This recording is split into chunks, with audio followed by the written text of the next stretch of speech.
Il ne reste que des blocs de routes éventrés et un arrêté municipal interdisant l'accès au site. Au péage autoroutier du Canet-des-Maures, le camp des Gilets jaunes n'est plus qu'un champ de gravats.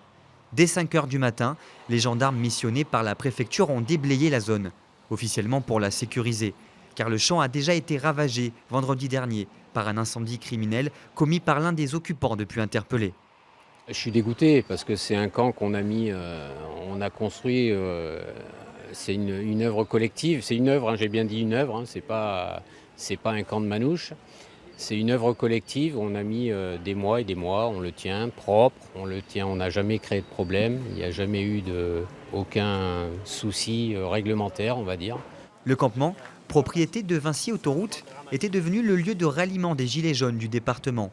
Construit en décembre dernier, quelques semaines après le début du mouvement, il s'était démarqué à l'aide de symboles érigés par les manifestants, comme une tour Eiffel ou un arc de triomphe réalisé en palette de bois.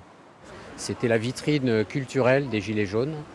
Tous les Gilets jaunes de France s'étaient emparés de ces symboles, ces monuments. Et voilà, on est un petit peu dépossédé. Je pense que je suis attristé aujourd'hui, mais tous les Gilets jaunes de France sont attristés aujourd'hui.